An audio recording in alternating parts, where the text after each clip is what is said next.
animals. Chicks dig that. Oh man, she should be here any minute. I better bring out the reinforcements. These here doggy treats should show her that I love animals. Chicks dig that.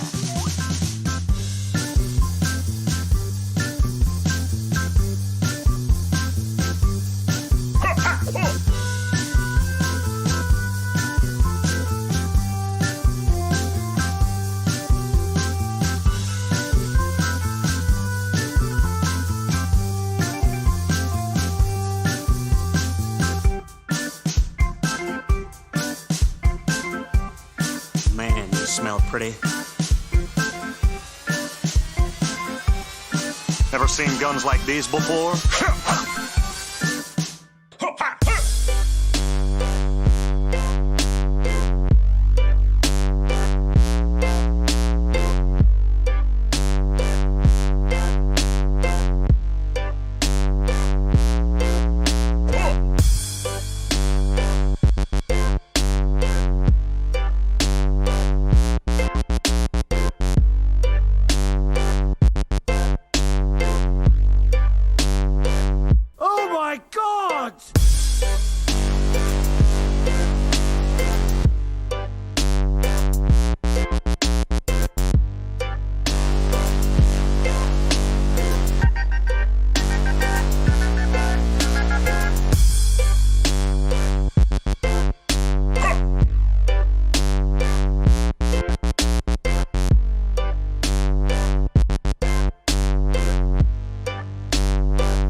Frisk me?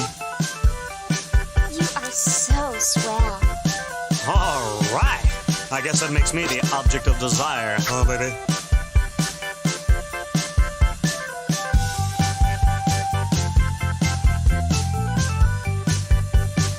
Any chance you got a hot tub out back?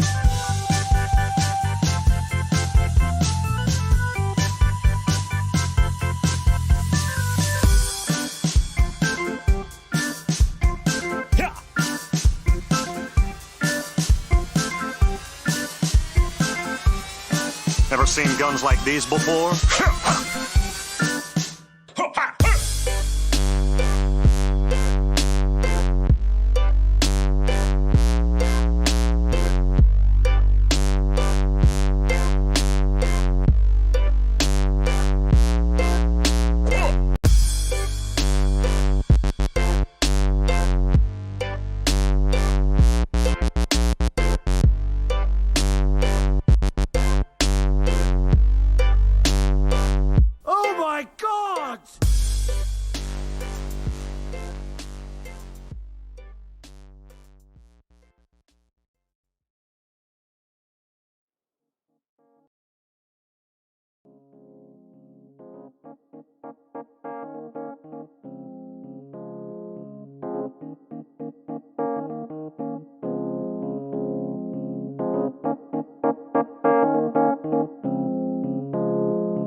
Welcome to the Talking the Line podcast, presented to you by Talking the Line Sports Media, giving you our best insights and analysis so you can rake in some cold hard cash on your next sports bet.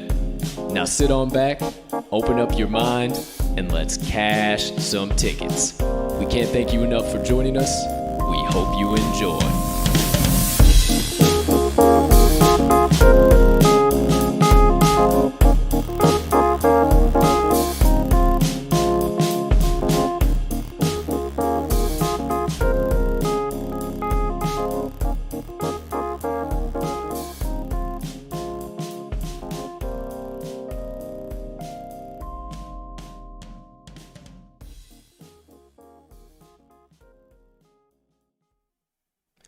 Good morning, good afternoon, good evening, ladies and gentlemen, degenerates, gamblers, Seattle Seahawks fans, the 12th man, fans of the NFL Shield, NFL football bettors, fantasy football players, anybody I might have left out. Far and wide, welcome Welcome in to episode number 116 of the Talking the Line podcast. And as always, thank you so much for taking a few moments out of your day to come and kick it with the crew on this beautiful September 2nd, 2021. Now, I already told you, we got the 12th man to talk about today. Everything Seattle Seahawks, hashtag Go Hawks. But before we do all of that, have our usual crew banter and maybe some college football picks too. Please take a few moments to smash that subscribe button on whatever platform you are currently ingesting the TTL pod on. If you are watching on YouTube, might as well hit that notification bell over there as well so you never miss the start of a live show or any additional TTL content dropping. Oh, how about wise words? Next Wednesday, September the 8th, you will soon be able to see that available on the playlist. So make sure you hit that subscribe button, and the notification bell. But if you are listening on your favorite podcast directory, make sure you hit that subscribe button there too, as we do release the audio after every live show is over. Next item up, as always, if you could be so kind, you can find it in your heart. You got a couple extra seconds to do so. Hit that like button, leave us a comment, leave us a rating, hop on over yonder in the live chat. If you are watching live, we can't tell you how much we appreciate it when you do, and it only helps us make TTL Sports Media bigger and better for each and every one of you.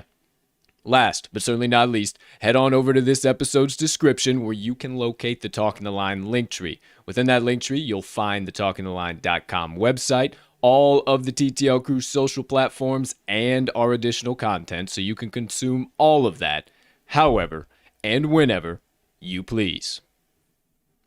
Ladies and gentlemen, beautiful gambling people, NFL fans, anybody I haven't mentioned yet, welcome in once again to episode 116 of the Talking the Line podcast. I am your humble host, Colt 45 Soroka, and I can't tell you how excited I am to talk about the Seattle Seahawks today and also dish out some college football picks for you guys. I cannot wait. We have a loaded tap. Yesterday, Jacksonville State and UAB went our way in a couple of bets, not in some other areas. However, we have non-stop football until late Monday evening. College football, that being, it is time. It is here. It is now.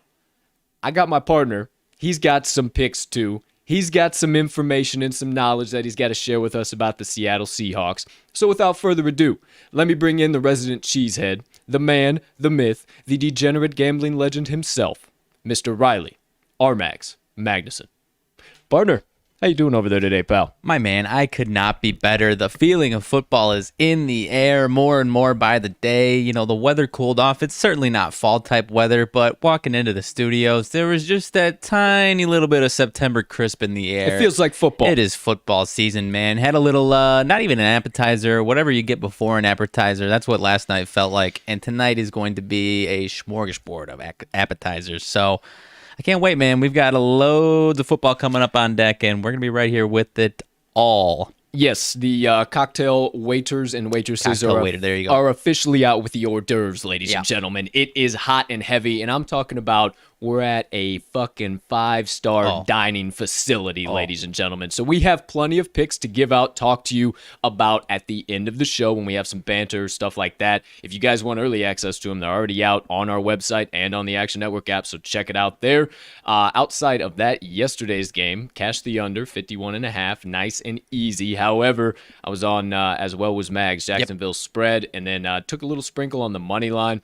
They had a very solid shot, could have pulled it off there in the second half, but they just kept shooting themselves too much in the foot, and not a great showing for Jacksonville State. But outside of that, once again, we got plenty of opportunities to cash some gridiron tickets tonight.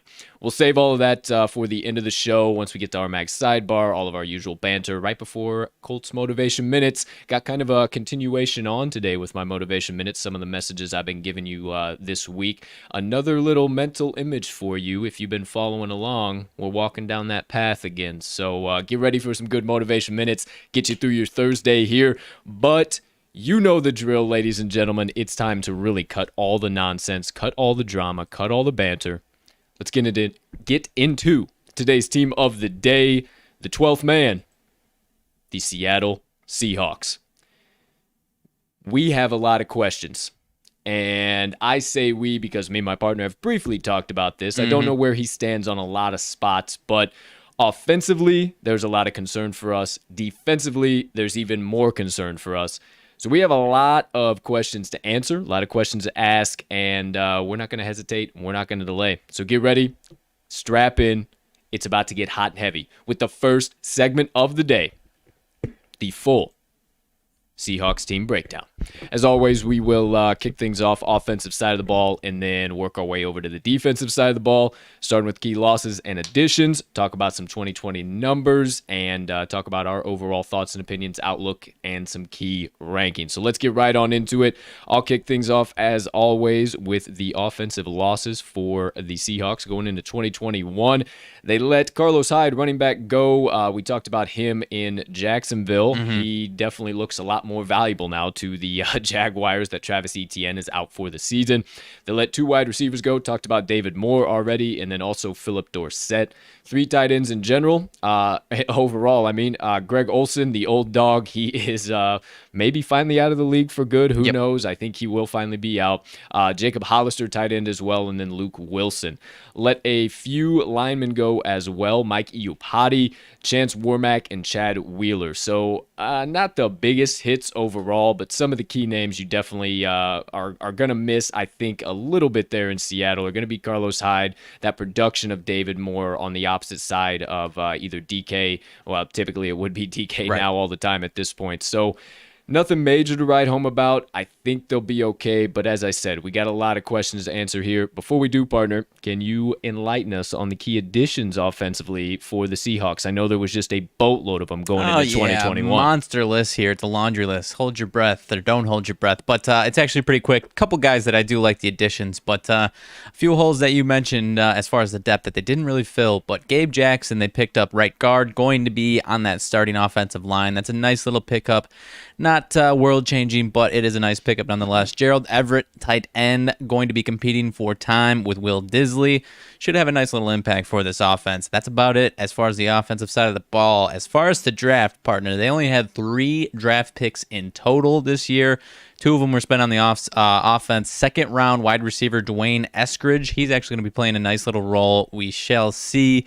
Potentially Tyler Lockett Jr., 5'9 speedster. So interesting to see where he's going to line up. Not so much of a plug-and-play as to fill that David Moore hole on the other side of DK Metcalf, because he's more of a skill set. He's kind of like Tyler Lockett, so it's going to be interesting how they use him. And then 6th-round offensive tackle Stone Forsythe. Not quite sure if we're going to see too much of him this year, but as I mentioned, and as we joked, that is about it, partner. Not too much else coming in this offseason. Yeah, nothing offensively, really nothing defensively either. We'll talk about that a lot. However, sticking with the defense, I am a little bit concerned about that addition of D, wide receiver you talked about there. Eskridge. D. Eskridge, I apologize. Dwayne Eskridge, he goes by D. Eskridge.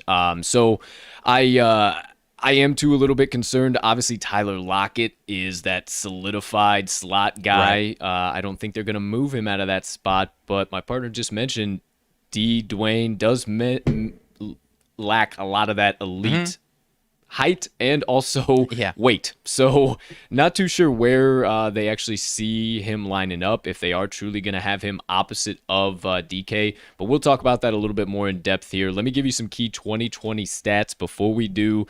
The Seahawks on offense averaged 5.7 yards per play. They rushed the ball 40.41% of the time and passed 59.59% of the time.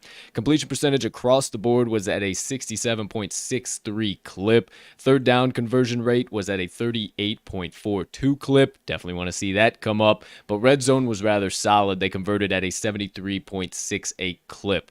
So I think they remain rather dominant in the red zone. They did bring back Chris Carson, who is a very good goal line back, as well as it pretty much seems that anytime they want to score with DK or Tyler inside of the 10-yard line, they can definitely do so at will. But we'll talk about some more outlooks here in just a second. Let me tell you about this projected Week 1 starter list. As far as the offensive line goes, I got Brandon Shell, Gabe Jackson, Ethan Piocic, Damian Lewis, and Dwayne Brown. as far as the man either lining up to the right or the left of them, sometimes blocking and sometimes catching passes.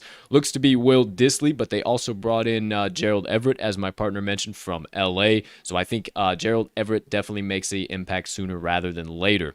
As far as the wide receivers go, they still got DK Metcalf, Tyler Lockett, and Dwayne Eskridge, who we've already talked about. Looks like to be the main three guys. However, behind them, Freddie Swain and Penny Hart could definitely work in. I'm not too certain what kind of workload we see from them early on in the season, but I definitely think they're going to have to depend on that depth there, because Dwayne Eskridge just becomes a little bit more and more of a problem for me as the days go on. If they didn't have Tyler Lockett, I wouldn't be worried about it at all. I'd be excited. I would be extremely excited for them. It'd be another elite weapon for Russ, but I'm just very concerned with that being his go-to position. They're not moving Lockett, so I don't really know how much production we really see out of this passing game this year. I'm a little concerned about that. As far as the running backs go, they got Rashad Penny, RB2, and then already talked to you guys about the aforementioned Chris Carson. Then Russell Wilson, hashtag let Russ cook, and then Geno Smith, QB2. So that is projected week 1 starters. As far as it goes in my mind, I am not very high on this offense, and I really, really hate to say that, and I think it comes down to a couple key things for me. This offensive line is lackluster. They don't have the biggest names in the league, and they definitely don't have the best cohesion in the league. I'm a little concerned about how well they can protect Russ, and we saw the sacks go through the absolute ceiling last year with Russ, and that became kind of a media thing, and is there an issue with him and Pete Carroll and the offensive line? And we remember that. It was a whole doggone thing. So you think about that, okay, are we going to have issues there? Are they going to continue to let Russ get hit or have opportunities where these backs are getting hit at or before the line of scrimmage? I think it comes down to the offensive line. And if the offensive line struggles in any capacity, then that passing game is going to struggle. Then that running game is going to struggle. I mean, it's simple deduction. Mm-hmm. However, at the beginning of the year, they passed really, really, really well and at a very early and often rate in 2020. And then things kind of went south. So then Pete Carroll said, hey, we're going back to running the ball. This is what we're doing. And they ended up winning a bunch of games at the end of the season. However, it was just because they were able to hang their hat on the defensive side of the ball, and they played terrible, terrible offenses and third-string quarterbacks. So I'm very concerned that Pete Carroll sees the end of how last year ended, rather. We'll talk about it more in the coaching breakdown, but I'm very concerned that he is very, very adamant about opening this season running early and often. What do I mean by that? On early downs, early in the game, and at a very high frequency. I'm very concerned that that is Pete Carroll's mindset, and Russ doesn't have enough opportunities to cook. However, new OC Shane Waldron should give him enough opportunities. We'll talk about that too here in just a minute. However, enough of my blabbing on the offense. Partner, what are you thinking about the Seahawks in 2021? I kind of echo almost everything. I might be a little more optimistic on the offense as a whole, I think, just a little bit, but I do think we kind of see a little bit of regression or kind of a mixed bag of kind of what we saw last year, because I don't really know. And I think you're right that Pete Carroll is Pete Carroll, and he's stuck in his ways, and he might try to hammer that run a little too much. And, you mentioned it, man, but people totally forgot how muddy this looked. Russell Wilson sounded like he might not be in Seattle. And then the Aaron Rodgers saga happened, and, Deshaun Watson, and we totally forgot that was an issue. And now we think that things are business as usual. And I think things should be fine. Obviously, Russ is still there. He's a competitor. But, I mean, I don't think it's going to be 100% hunky-dory. They're going to be holding hands out there. I'm a little concerned. I think DK and Tyler Lockett are still going to produce with Russell Wilson. I think there's still going to be some success, but kind of like you mentioned, I think there's still going to be points where you're kind of scratching your head at some of their play calling. So all in all, I think there's going to be some good times and some bad times this year. I think we see kind of a roller coaster this year for this offense. I think we do too, and I'm actually glad you mentioned that off-season drama with Russ and the front office. Aaron, Pete Carroll too, I guess. I guess I had forgotten about that myself, and if I had forgotten about it, then you guys definitely did too. So, man, maybe things aren't as, in your terms, hunky-dory as it appears to be in Seattle. I sure hope so, but man, when the Aaron Rodgers stuff happened, I mean, the Russ news was the news of the offseason. Oh my gosh, he might not be a Seattle Seahawk. And then as soon as the Aaron Rodgers stuff happened, it just got all swept under the rug, and nothing has been said about it since. So, I mean, he even laid out a few teams that he would be okay with being traded to.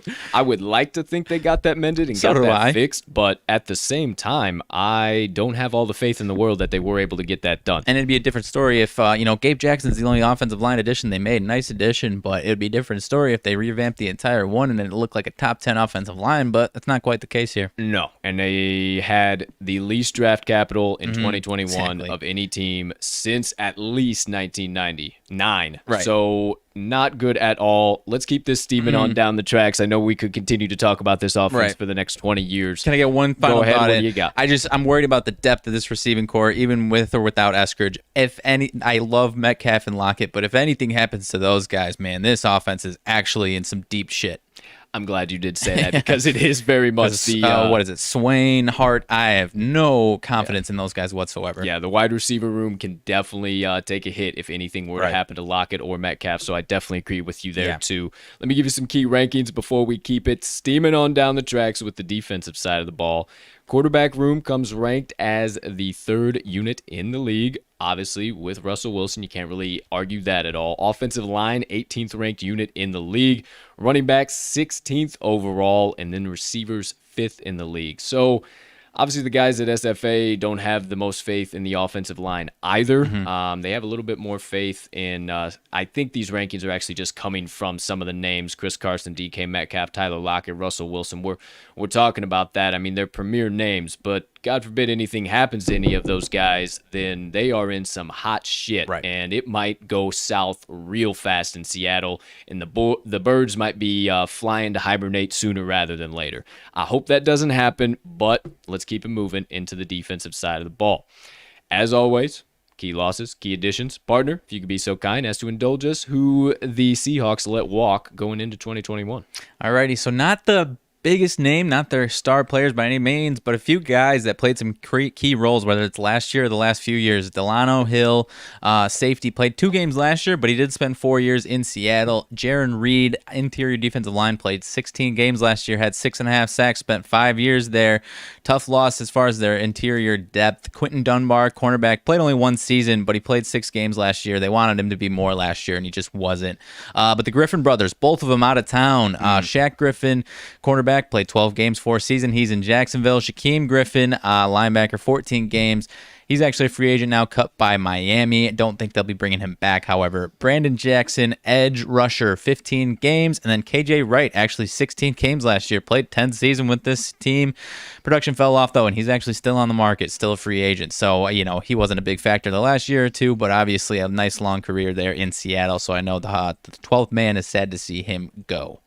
Most definitely. I appreciate you dropping those down for me, partner. We'll talk about those guys a little bit more in depth once we get to the outlook portion here. But as far as the key additions defensively, they really didn't do much overall here going into 2021. They picked up 4 guys overall via the trade market or free agency. They got Akello Witherspoon, defensive back, who looks like he will be getting the immediate start there in the secondary. Gary Hyder, edge rusher, as well as Aldon Smith, edge rusher. So excited to kind of see what Aldon Smith, he obviously had the comeback year in Dallas, but I'm not 150% sure if he did officially make the roster or not. I'm not seeing it on this depth chart. He might have not here. made the roster, so that you can discount everything I said. Right. But Al Woods, interior defensive lineman, he does look like he will be making the week 1 start. We'll talk about him here in just a minute. As far as the draft goes, they only picked up 1 defensive guy. It was a defensive back, Trey Brown, out of Oklahoma. Boomer Sooner. Does not look like he will be getting any immediate impact here. He could be a depth add, could see some playing time in 2021, but really nothing to write home about in that category. Sure. That all being said, let me give you the key defensive names here, or key defensive stats, rather, not the names quite yet. We'll talk about the stats before we do that. As far as yards per play go, the Seahawks allowed opponents to average 5.4 yards per play last year. The opponent completion percentage across the board was at 66.09%. On third down, opponents converted at a 45.38 clip, and in the red zone, opponents converted at a 61.67 clip. So obviously, I think we're going to see a lot of uptick in those red zone numbers just across the board, just with the new style of offense, just with all the different types of things and some of these elite receivers who are just so damn good in the red zone. I think across the board, it's going to be right around 55 to 60. So it's going to be hard for a lot of these teams to get any better than that. Obviously, you would like to see better than 61%, bow up a little bit around 50, but not too bad overall. And then third down conversion, if they can stay pretty consistent there at 45.3, not too bad, but I do think we see a little bit of regression in that department just based off of how difficult their opponents are and how hard their schedule looks. We'll talk about that here in just a little bit in the next segment as well. But as far as the projected week 1 starters here for the Seahawks, defensive line, they got LJ Collier, Poona Ford, Al Woods, and Carlos Dunlap. Rounding out the front 7 at linebacker, Jordan Brooks, and then Bobby Wagner. He's still Bobby Wagner, regardless of age, regardless. Right. He is the ageless one at this point, still making huge plays for the Seahawks. Captain for them still. Kello Witherspoon over to the secondary now. Kello Witherspoon will be playing one of the outsides. The opposite side will be Trey Flowers. Inside looks like to be Ugo Amadi. And then deep secondary, you have Jamal Adams, who obviously is more of kind of like a hybrid linebacker, edge rusher. What the hell is Jamal Adams? Oh, he just made a pick. Obviously, one of the better names on this defense. And then Quandre Diggs, free safety. He definitely plays that deeper field, while Adams, as we know, kind of plays more in the box and can definitely blitz whenever he wants, can definitely drop back in coverage whenever he wants. So I think that this defense struggles. And I hate to say that, but I just don't know that we are going to see enough production from the defensive line in order to help the production of this secondary improve. Right. And I think that's the biggest thing. The secondary really struggled last year. I mean, they had flashes here or there, but I am just not high on them with a lot of improvement. And if this front 7 can generate a lot of pressure and do a lot of things defensively, then I would be a little bit higher on the secondary, but I just don't think that they can do that. They have great names, LJ Collier, Poona Ford, Al Woods, Carlos Dunlap, but over the course of the last few years, they just haven't generated those big name numbers like their big names would ensue. So I'm a little bit tentative. I'll obviously talk about it a little bit more as we go on through the show here, but I'm a little bit concerned about this front 7 and really concerned about this secondary, especially with some of the offensive opponents that they're facing. As my thoughts defensively, where are you lying in 2021, Park? I am very similar to you. I won't waste too much time here. I'm really concerned about the pass rush here. Bobby Wagner and Jamal Adams are absolute studs. They could be, despite what we think about this defense, they still could be first team all defense, and they're that type of players. But, I could see them making some few plays and having a few games where this defense looks all right. But I'm really concerned about this front 7 with the pass rush, and it's going to make that secondary look bad, much like you said. So like I said, I won't waste too much time here, because we're very, very aligned on this defense, partner. All right, well, let's see if the guys over at SFA are as well. Well, hell, wouldn't you know it? The front 7 comes in ranked as the 24th unit in the league, and the secondary comes in ranked as the 20th unit in the league. Obviously, a little bit higher on the secondary and lower on the front 7, just as me and Mags. Mm-hmm. So I think the front 7 stays right around there, and the secondary could decline right around to the 25th mark.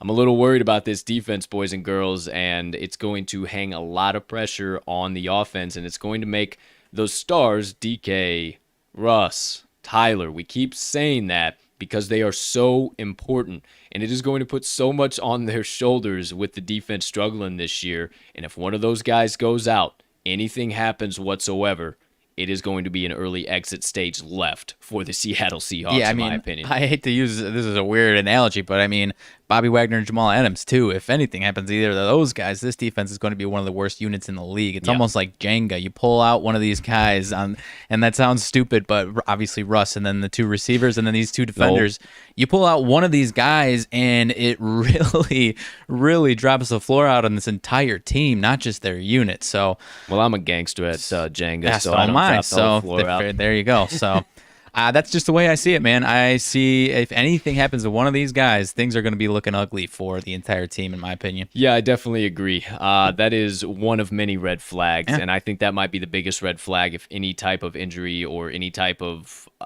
I don't know, causes somebody on this team to sit out. It's going to be rough sledding for the Seahawks. That all being said, as far as the coaching staff goes, same old guy, Pete Carroll, coming on in for his 12th official season in the league, so definitely, and 12th with the Seahawks. He's been in the league much longer than that with the Seahawks. So he's definitely starting to get up there with the Bill Belichick's, the Mike Tomlins, and Sean Payton's. We already talked about him too. So obviously guys that are sticking around for a while. Now, I don't want to say Pete Carroll's seat's hot by any means, not at all, but they're going to have to start winning some games or start doing something here. I mean, it's just been kind of a little bit of a wheel spinner for the last few seasons. A bad season would make the seat not hot next year, but he would... Is my seat a little warm right now? That's kind of what it would do. Okay.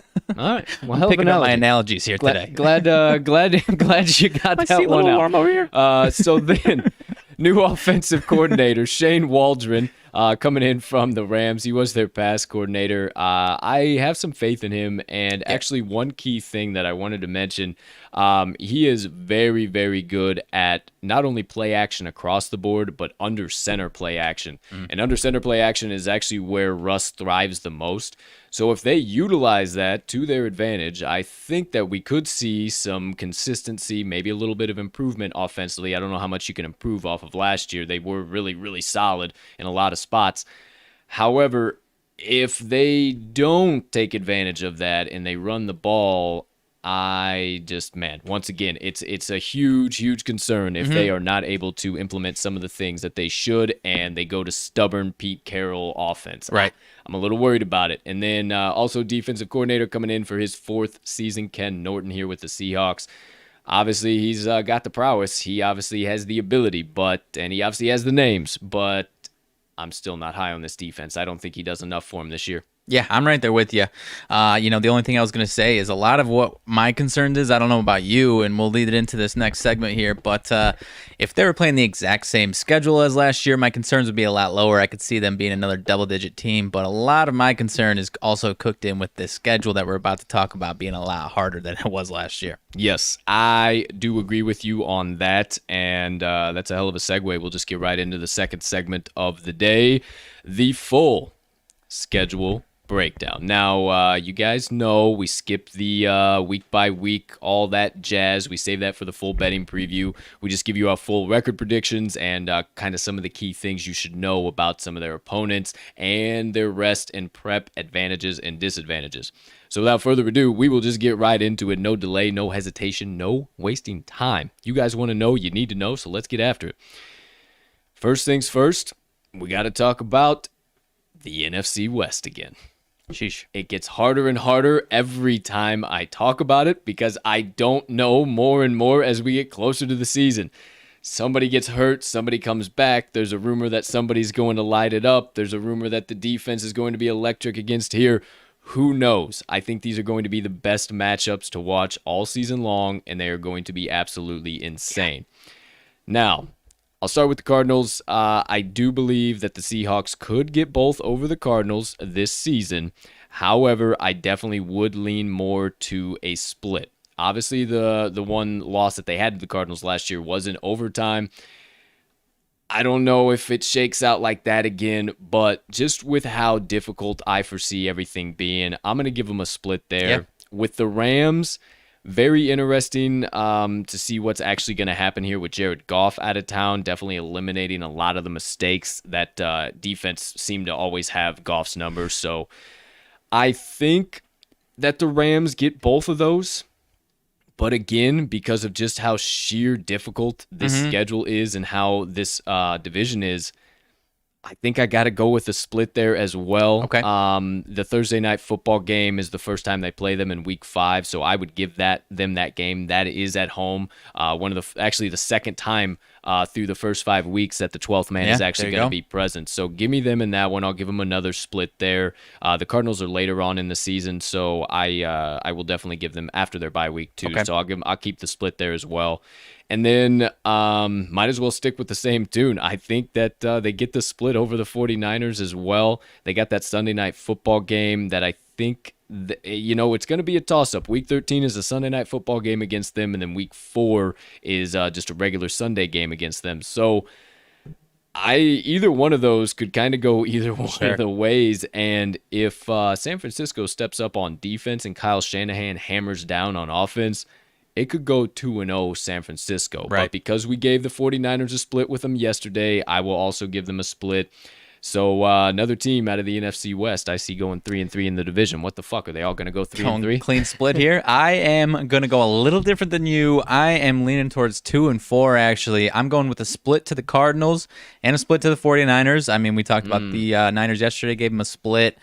And I am going with the Rams getting both games this year. The one, you mentioned it, week 5 in Seattle. That I do believe might be the Seahawks' only loss at home this year. I'm high on them at home. They've got a decently easy schedule, at least in some spots. But I talked about it with the Rams preview. This Rams team, they played in the playoffs also, so they played 3 times. The Seahawks didn't score more than 20 points in these games last year. They did win one of them 20-9, but kind of like you mentioned, without Jared Goff, I think the Rams don't have that same issue. I look back at the box score. Jared Goff was absolutely brutal in that game. So I really do think this Rams team is going to have their number, the Rams offense at the very least. So maybe we see a couple shootouts or at least one, but I'm giving the Rams both of them and a 2-4 for the Seahawks in this division. All right, 2-4 for the Seahawks out of the division, 3-3 for me. You heard me also kind of lean a little bit to the Rams there, but I just can't not. A little double negative for you there. Back Russ in Seattle in week 5 on a Thursday night football game. The 12th man is just going to play too large in my mind this year. So I'll stick 3-3. Partner sticking 2-4. Now, as always, we got to talk about the 8 main non-divisional games they got. Same as the 49ers from yesterday, because they obviously do play in the same division themselves. So, that all being said, partner, I want to get your opinion here first, because I got to fix something with my mouse, kind of goofing up over here. Fair enough. First round of 4 out of the AFC South. What are you feeling out of the Seahawks? So I'll save some time and say a quick 2 wins against the Jags and the Texans. They do get the Jags. It is in Seattle, though, and the Jags are coming off their bye. So the Jags get a nice 8-day rest advantage, but I don't think that should matter in Seattle. I'm giving the Seahawks that one. And then they get the other 2 teams, the Colts and Titans, week 1 and 2. Week 1 is in Indy, but too much uncertainty with the Colts the first few weeks, especially week 1, who they're going to have available. And if it's not Carson Wentz, give me the Seahawks by a lot. So I will give the Seahawks the win in Indy in that one. And then I mentioned it. They get the Titans at home. I think the Rams are their only home loss. So if it was in Tennessee, I think I'd be singing a different tune. But I will go with the Seahawks getting that win in week 2 in Seattle. So give me 4-0 out of this division. 4-0 out of the AFC South. All right. Well, hey, producer Colt has now left the studio. Yes, sir. Back to now host Colt. And I got some opinions here on the AFC South, too. And I was kind of leaning right where you were predicted.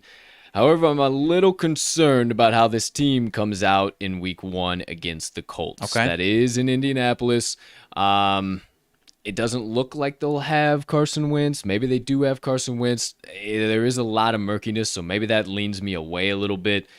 I think it's going to be a shootout, and sure, I'll give it to the Seahawks, give them a little bit of an edge out there. Yes, same exact thing with you with the Jags and Texans. I'm not wasting breath. I want back on my deathbed with those 2 teams. And then as far as the Titans go, that is also in week 2, as my partner said. So going back home, start the season 2-0 would be extremely electrifying for the Seattle team. They need it. They want it. I'll give them also a clean 4-0 sweep out of the AFC South. All right, nice. All right, moving on to the NFC North. I am going to do it this time. I don't give a damn what you guys have to say, what you guys think. You can all pound sand. The Bears are beating the Seahawks this year.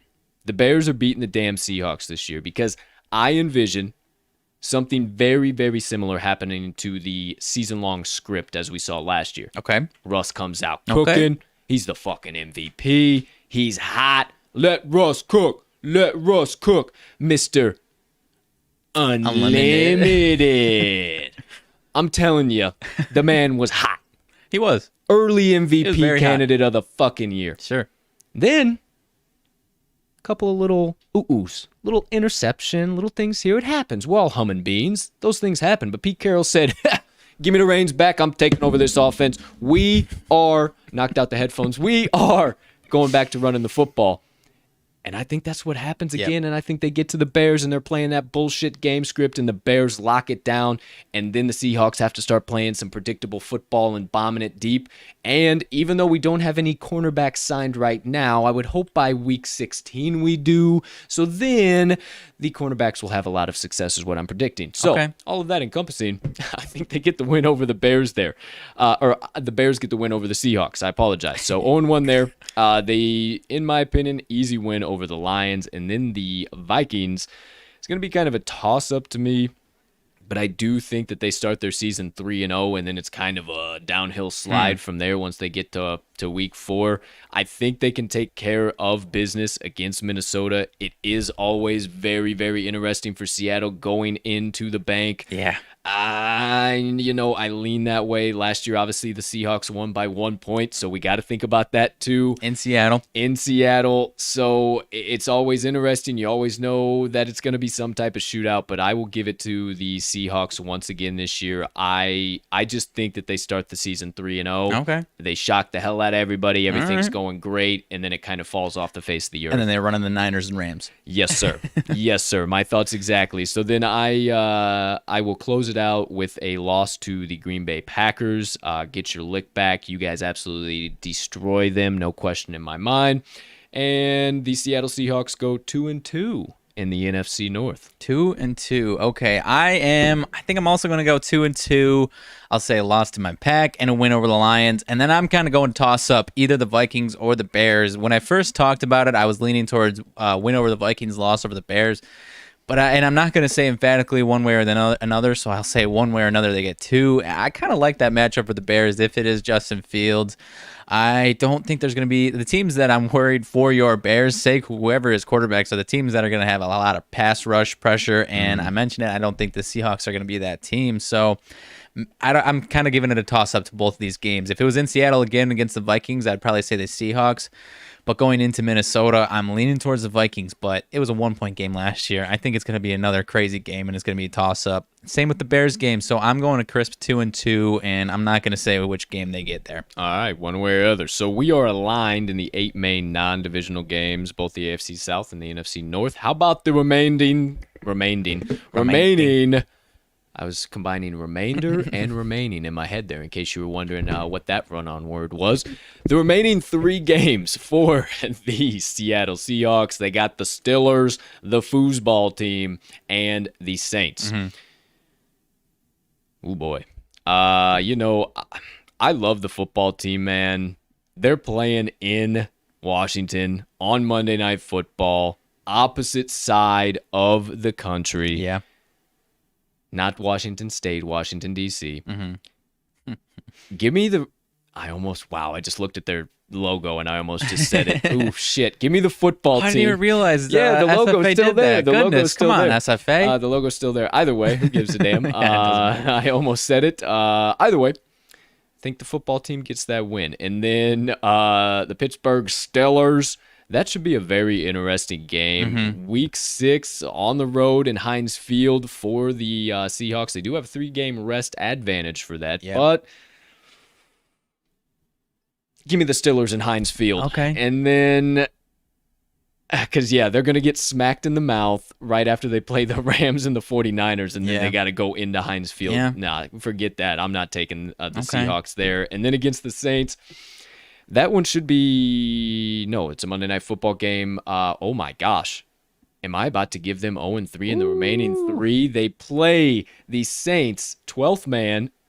They do have that in their advantage, but they play on a 7-game rest disadvantage on Monday Night Football against those Saints. I think the Saints win it in a shootout, and Jameis Squinston no more surprises the hell out of the 12th man. So... Give me 0-3, remaining 3 games. 0-3, wow. I am going to go a little more optimistically. I'm on the fence of 1-2, 2-1 here. I'm actually going to give them a win over the Saints at home. I don't like the rest disadvantage, the Saints coming off that bye. My concern with the Saints has picked up even more now that I don't know when they're going to be playing at home. Obviously, this game isn't at home, but my point is, we've seen it over the last year or so with other sports. Obviously, this is totally different circumstances, but you look at teams like the Toronto Blue Jays, the Toronto Raptors.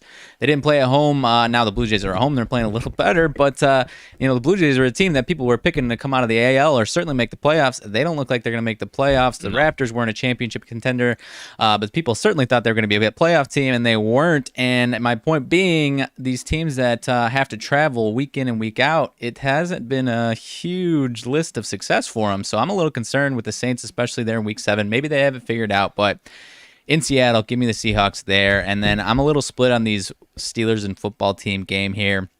I kind of want to go the Seahawks get one of them one way or another, just because, I love that defensive matchup for the Steelers and the football team, but I don't know what their offense does to the Seahawks team. So I'm going to give them a split one way or another. So give me 2-1 out of these last 3, actually. 2-1 out of the last 3. All right, my friend. So that all being said, if you are rocking and rolling with me, 7, 8, 9, and 8 would be 9 and 8 for 17 games. And then if you're rocking with my partner over there, you got 6, 7, 8, 8 wins, 9, 10 wins, and that would be 7 losses. So very, very, very, very, very, very interesting because, partner, we've done it once again. We've done it once again, my man. We'll talk about it in just a hop, skip, and a jump of time here once we get into the betting preview. But I wish we would have done this shit without looking at the total before and then see what happens. Wow. Like, holy shit. So I'm 9 and 8. Mags is 10 and 7. Whatever way you want to cut it, the Seattle Seahawks season win total is at 10 wins. And the odds I'm not going to tell you yet. You're going to have to stick around for, but it's even more laughable. Yep. So we'll talk about that here in just a minute. But there you go. Full record predictions for the Seahawks within the NFC West. Their 8 main non-divisional games, and then their 3 remaining between the Steelers, the Saints, and the foosball team. Mm-hmm. All right, let's keep it moving and grooving, my friends. One final pit stop before we move into the full betting preview. Let's give you some of the key rest and prep disadvantages, advantages. Definitely will play large here for the Seahawks this year. They have 3 games where they face an opponent that has over a week to prepare for them, but also 3 games where they face an opponent that has under a week to prepare. So kind of negated there, but definitely still something to think about with where they have opponents that have over a week to prepare for them. Never really good for the Seahawks when they face an opponent on some bad rest disadvantages. They have 3 games where they have a rest disadvantage and 4 games where they have a rest advantage. So definitely think about those in the disadvantage department. And then they play 0 short week road games, so you love to see that, but they do play 2 games off of a road Sunday night or Monday night football game. We already talked about those.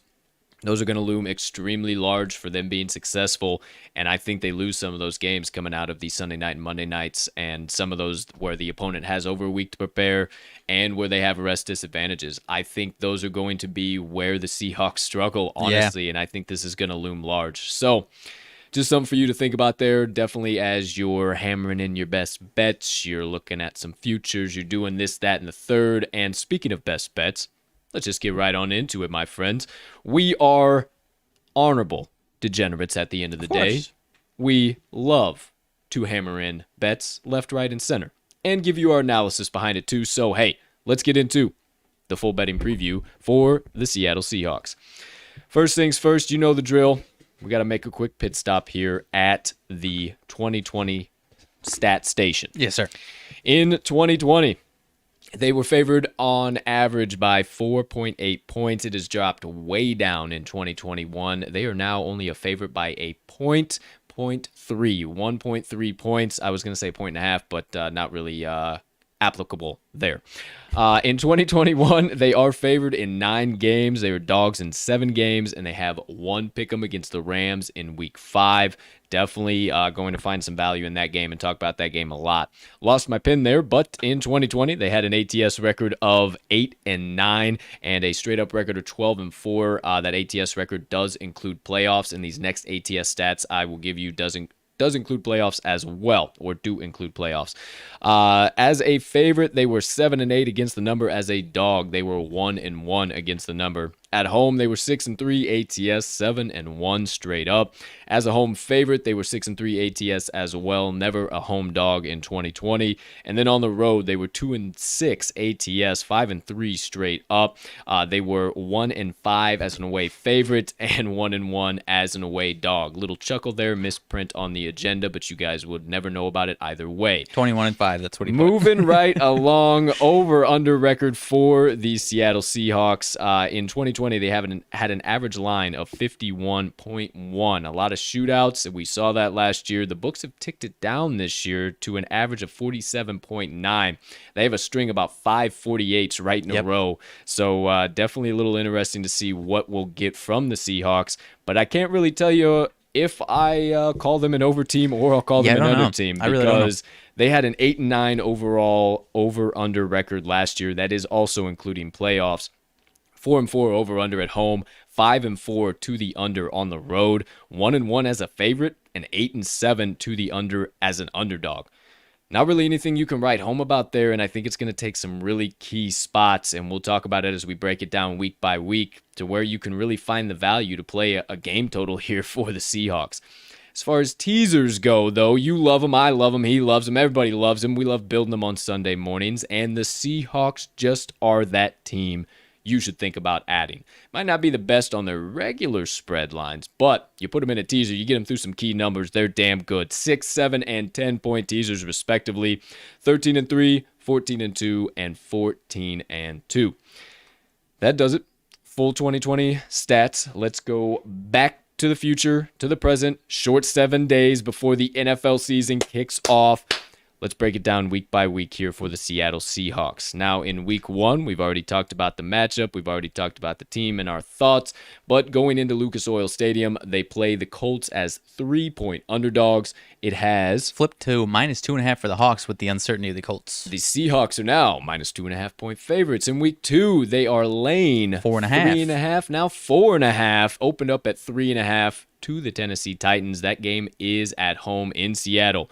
Week 3, they go into Minnesota as plus 1.5-point dogs. And then San Francisco, caught you off guard there. Huh? Crushed that one. And then in San Francisco, week 4, they're getting a field goal and a half. Week 5, that's that aforementioned pick'em against the LAR, Los Angeles Rams. Has it gone up? +1. +1 now. All right, so they are coming in as the puppies. I do like the Rams in that spot a little bit, but per my prediction, the Rams are actually going to get that win. That was my prediction. So yeah, I love the Rams in that spot. Give me all of them. And then Pittsburgh, they play them in Pittsburgh. In week 6, they are getting 2.5 points there. Week 7, they're laying a field goal to the Saints at home. Week 8, they're laying a touchdown to the Jaguars at home. And then they go to Lambeau Field in week 10 after their bye in week 9. So rough after bye week opponent and location to play that game. They are only getting a field goal against the Packers in Lambeau. So very interesting there. I am actually early look would probably hammer in the Packers -3. Mid-November, I might actually be at that game. Wow.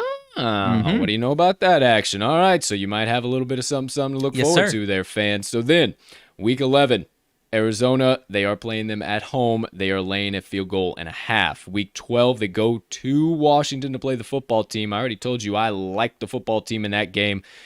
Seahawks are the favorites, but only by 2.5 points. So I've been saying it about 15 different times, and I hope I ain't been beating this drum and I look real dumb in about 6-7 weeks. You and me both, pal. But give me Washington plus 2.5 and hammer in equal unit on that Washington football team money line. I love it there. Week 13, they're favored against the 49ers in Seattle by 1.5. Week 14, they are on the road to Houston, but they are laying a touchdown to the Texans. Week 15, they are getting 4 points against the Rams in LA. We both predicted that might be the game they win either way, or at least I did. And then week 16, they are laying 5.5 points to the Bears at home. The game is pretty risky for the Bears going into Seattle, I will admit, but I think something happens and they end up pulling it off. And then week 17, they're laying 9.5 points against the Lions at home, and then close out the season against the Cardinals on the road in Arizona as 2-point underdogs. Across the board, man, oh man, I think there's going to be a lot of opportunities to be able to fade the Hawks. Okay. And I don't know if I'm jumping the gun too much on that. But I think there is going to be a lot of times where their games end by 2 points. And then if they don't, they're going to get blown out. Sure. So those smaller spreads where they're a 3.5-point dog, a 3-point dog, I would probably take the other side in those locations or those situations because I think those are going to be the blowout games where the Seahawks lose. And then even you give me where they're the small favorites, 2.5, 1.5. I would probably gladly take the underdogs in that situation too. I mean, obviously a lot of those games are still a ways away, but not even necessarily with Tennessee coming up in week 2 minus 3.5. It almost plays right into it. I potentially think that something could happen there. Who knows? But I think they also squeak it out. So maybe that's where you play them. And then we get into week 6, 7, 8 out of the bye week, week 10. Oh boy, it might start looking real sketchy against the number. That's kind of my thoughts. What's jumping off of me as I'm kind of seeing how these are priced right now. Any thoughts for you, partner? Yeah, as far as the season goes on, I think this is going to be a team that I'm going to be considering week in and week out, but it's certainly not going to be a team that I'm like, oh yeah, let me throw that in there. I don't do that typically, but this a team especially, I'm going to have to think. No, but I'm going to have to think. I guess I got to change how I pick plays. You know what I'm talking about. This is a team that I'm going to have to be looking at real closely every single week. Look 2-3 times. That week 2, I mean, you beat the drum on plus 4.5. If that stays right there with Tennessee, I mentioned I think they beat Tennessee, but I think it's a close game and it's closer to a toss-up. So I would absolutely hammer Tennessee at plus 4.5 unless Tennessee comes out looking terrible. 4.5. Forgot that too. Yeah. So as far as the season goes on, we'll see. But I'm interested in. There's going to be certain teams where I'm definitely going to be hammering that over. But then, as we mentioned, it's going to be on the season as a whole. I'm not sure if there'll be an over or under team, but I think there will be a few matchups that you can confidently say it's going to be a 30-30 type game. So as we go on, I'm not sure what we'll see here. Well, thanks for that segue, partner, because that's right where I was going next with some of those totals, because I do think there is some value in some key spots. Definitely getting 48, 48, 48, and 48 all in a row against the Rams, Steelers, Saints, and Jags. The only one that I see potentially not going over, and that would be because the Jags struggle in Seattle, would be that game. Outside of that, I think they all go over. I can see that Steelers one going under. Okay, quite possibly. It could be a defensive game with it being in Heinz Field. That is a primetime game as well, so something to think about there. But then also that 48 for the Vikings. So, I mean, are their 48s going to be the over? Or the 48's going to have to be something you're going to be tentative on? Yeah. Then they drop down to some 45s and a halves, 46 and a halves against the San Francisco 49ers, against the football team. Yeah. So it's going to have to be some spots you're going to have to definitely key in on. We're definitely going to have to get a little bit into the season here with the Seahawks, and it's going to be the exact spot when you're either going to be backing them over under, and I would say it's going to depend on not only the matchup, but it's really going to depend on what the hell the Hawks are doing. I think this might be a team over under that the books might pull the wool on us or at least the public, because I don't think it's going to be back to back. You're going to see a similar type of games from the Seahawks, kind of like. Oh, you don't bet with the public? Not typically, no. But what I mean is, like, this team might put up. What the fuck have I been doing over here? Like week 2, it might be, like I said, like a 30-30 type game, and then you're thinking week 3, Seahawks Vikings, it goes way over, and then I mean, I don't know. I don't know. I'm just being a facetious ass today because like we're cashing fucking tickets, and I mean, hey, anytime anybody wants to start cashing tickets with us, come on board. I'm just fucking out here giving out money, no problem, no way, no how. But I do agree with you. I just think it's going to come down to what are the Seahawks going to be offensively this year. And if they produce consistently, then fuck yeah, they're an over team. Now, every other team they play has an offense that can definitely push the total over. But if old Russ ain't cooking and they're trying to hammer that ball down the throats of their defensive opponents via the run, ain't going to work this year, boys. So let me ask you, partner. We've talked about week by week, but now we got to go back to week 1. It's not way too early anymore. 7 days away from the start of the season. Officially 10 days away from the first football Sunday. Holy shit, I'm pretty sure I just had a brief palpitation. That being said, week 1 against the Indianapolis Colts, the Blue Horseshoe in Lucas Oil Stadium. Yep. The Seattle Seahawks have now flipped from an opening line of 3 points plus 3-point underdogs to now a 2.5-point favorites with the uncertainty of Carson Wentz, and not to mention all the other stuff going on in Indianapolis. Now, that all being said, do you have the guts to back the Colts plus the 2.5? You think they defend home turf Or are the Seahawks coming in hot week 1, starting it off early, and we don't even need to worry about a -2.5 because they're getting this done by 15? I'm going to go with the Seahawks in this one, just with all the uncertainties of the Colts, my man, at least on offense. That Colts defense is still probably going to be looking good. I don't know what to expect as far as the final score of this game, but I do believe that even if it is Carson Wentz, maybe that line will move, but I do believe that Russell Wilson can outduel whoever that quarterback is on the other side of things, because as much as I like the Colts defense, I don't know what their offense does. Even if the Seahawks defense struggles, I think the Seahawks defense can handle themselves against whoever's going with this Colts offense. So give me the -2.5 with the Seahawks, in week 1, partner. All right. Well, I would have to lean with you as well. Yeah. I'm looking over here at the old phone. I'm going to have to do a little bit of investigating things here. It looks like Asante Samuel is blowing up Bill Belichick. I don't want to get too far into that because I don't know, but Dove Kleeman, respect to Dove, shout out Dove, was just putting out something. Asante Samuel was saying something about what he does in free agency and how he'll pick up players off the street. Asante Senior or Asante Senior? Okay, Asante Senior. Yeah, not Junior in Carolina. No, right. Yeah, Asante Senior. So I gotta read into that because usually when Dove puts something out like that, it's pretty hot and juicy. So I gotta see what the hell Samuel's saying.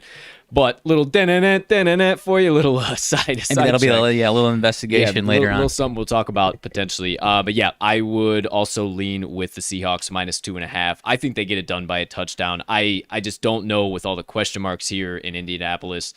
Especially, man, I was so high on T.Y., baby. T.Y. was back, and now, son of a bitch. I mean, at least for the first 6 weeks, he's on IR, so who knows what actually happens in Indianapolis. My heart goes out to you Colts fans because we were pretty doggone high on him too, especially, Quentin Nelson's going to be coming back in, Carson Wentz coming back in. That all being said, man, I got to go with the Seattle Seahawks -2 here in this one. And then as far as the game total, it's set at 52, so who the hell knows if this is going to be over. Yeah, maybe under, but I'm staying away. Yeah, maybe under, but then again, what do you see from the Colts offense? Who knows? Stay away from the game total in this one. But if we had to make a selection, definitely take the Seahawks -2.5.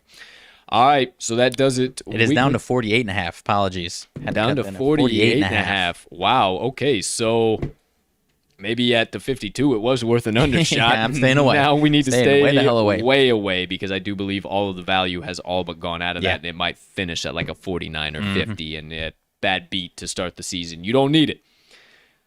Let's step away from the week-by-week looks and zoom out a little bit, if you will, on the microscope. Look full season, big picture. Get back to the season win total. Now, I told you just about a brief half hour ago that the Hawks season win total is set at 10 wins. Now, per my prediction, they go 9-8. Per Mag's prediction, they go 10-7. Either way, that is a pickle and a half because you can't cash a ticket with the same number. And the Hawks, I feel, should go over, but for me, they're going to go under, and that is very concerning. The books are very confused as well. Yep. The over 10 is set at -110, and the under 10 is at -110. So nothing really there to write home about. This line, however, did open at 9.5, so it has ticked up to the 10. But I think that's because they get right at 10 wins, and this has no value either way. They could still make the playoffs with 10 wins. Sure. It's going to take a lot in the NFC West. But I think this is a firm stay away, and I think they get right at 10 wins. Yep. I am firmly staying away, my man. I lean towards the under, but there's no chance that I'm betting against Russell Wilson. Because there's a world. Yeah, because even if. There's a world in which Pete Carroll has seen the light and he realized I have to let Russ cook and they win another 12 games. I'm not betting on that. Having said that, if he still doesn't realize that he needs to pass, Russell Wilson and this offense, despite the play calling, can still lead them to, 10 wins. So, like you, I am staying way the hell away here, partner. Partner, can I say something real quick? Yep. I am so fucking excited for this evening. Oh my gosh, dude. I just got a fucking fantasy update. Now I got to start building some rankings, doing some additional side stuff on top of the list that I've already made. I got to dive deep into that tonight. Hey, you said it before the show. They don't know it. It is a 3 TV and a computer type of night, ladies and gentlemen. Most definitely. It is going to be bananas. But that all being said, I had to get that out of my chest. I couldn't let that sit in there any longer. So Prayers up to the East Coast. Hopefully we can get all of these games played tonight. yes, T's and P's for sure. Temple and Rutgers already got canceled. So we'll talk about that. Let's stick to the Seahawks. We'll talk about that at the end of the show. As far as to miss the playoffs, it is about as valuable as that total is. Yep. Yes, is at minus 130. No, is at plus 108. I'm not betting against Danger Russ. Nope. You better believe that. But I'm also a little bit concerned that maybe 10 wins doesn't get them in the playoffs. Yep.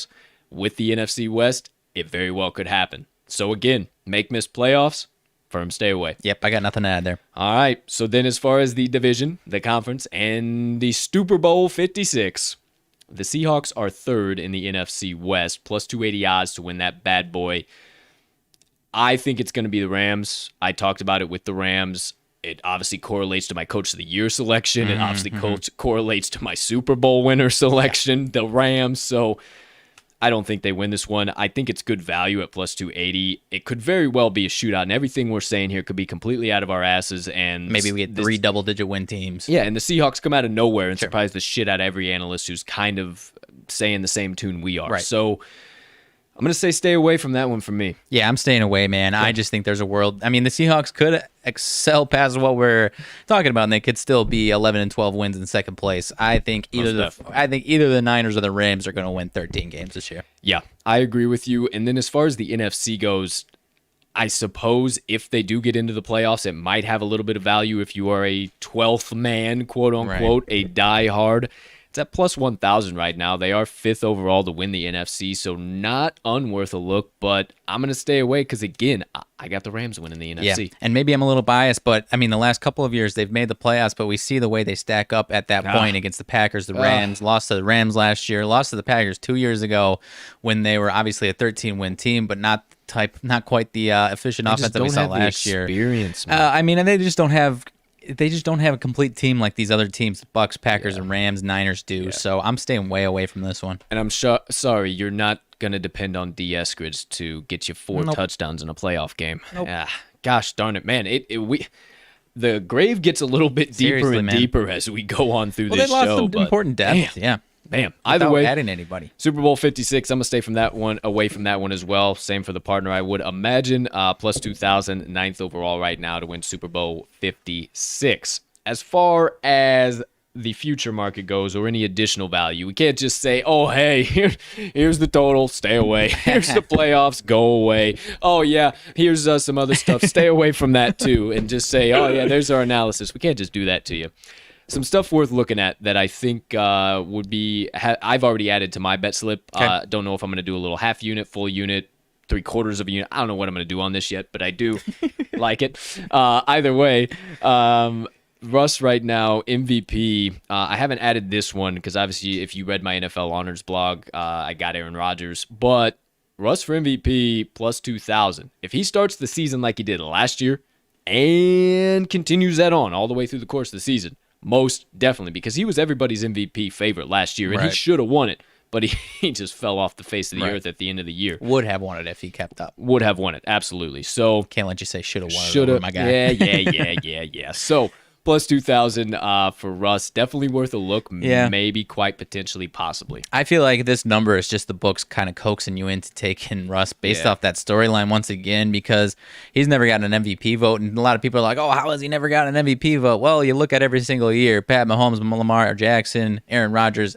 He doesn't deserve an MVP vote. He deserves all the respect in the world for being in that conversation every year, but you know, if the season goes out the way we're expecting it to, he isn't going to get another vote again. Like I said, if Pete Carroll sees the light, then this bet definitely has some value. But the way it's priced, if it was around plus 15 or less, I might be interested in it. But at this high, I think it's really a trap. Yeah, I agree with you too. And, well, I guess once again, we kind of say stay away from this one. But, hey, it definitely has potential. If you kind of been eyeing it, it has potential. The path is there, as we say.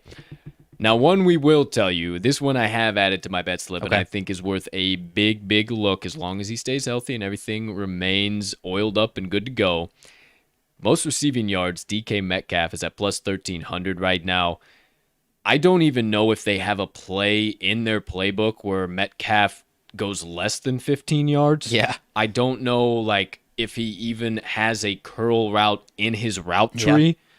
Every fucking route he runs is 50 yards downfield, and it's a bomb, and he very rarely doesn't catch that ball. And rush dropping dimes, it's unbeatable.